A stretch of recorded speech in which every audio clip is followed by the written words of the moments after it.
चीनी दारुल-हुकूमत बीजिंग में अगले माह पाकिस्तानी सिफारत खाने के ज़ेर-एहतमाम पाकिस्तान और चीन के इश्तराक से बिजनेस नेटवर्किंग इवेंट होगा, जिसमें पाकिस्तान के तकरीबन 150 कारोबारी शख्सियात और कंपनीज के नुमाइंदगान 300 चीनी कंपनीज से मुलाकात करेंगे।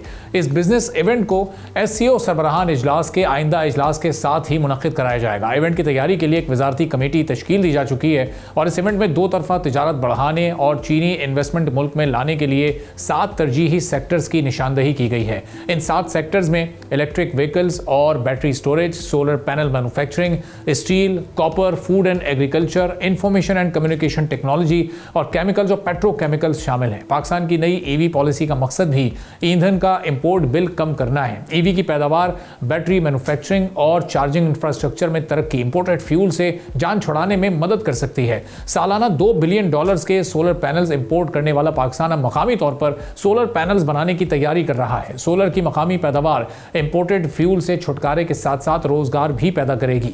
EVs और दीगर सनतों के लिए इस्तेमाल होने वाले स्टील मैन्युफैक्चरिंग के लिए पाकिस्तान चीन से ग्रीन स्टील टेक्नोलॉजी भी चाहता है और पाकिस्तान के पास ऐसी पैदावार के लिए जमीनें भी मौजूद हैं। पाकिस्तान से सालाना $1 बिलियन का खाम तांबा एक्सपोर्ट किया जाता है। अगर चीनी कंपनीज के ताउन से, इन्वेस्टमेंट से मुल्की तांबे को मकामी तौर पर ही प्रोसेस और रिफाइन किया जाए तो तांबे की एक्सपोर्ट $4 से $5 बिलियन तक पहुंचाई जा सकती है।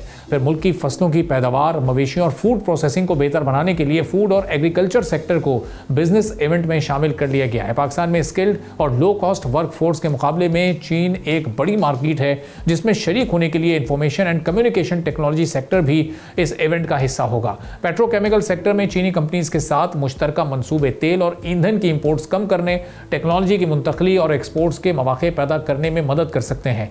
इन सेक्टर्स में शराकतदारी से इन्वेस्टमेंट, टेक्नोलॉजी की मुंतकली, रोजगार और मकामी मैन्युफैक्चरिंग में इजाफा भी हो सकता है। और इस मौजूदा सूरत हाल में खासतौर पर पाकिस्तान को फॉरेन डायरेक्ट इन्वेस्टमेंट की बहुत ज़्यादा ज़रूरत है।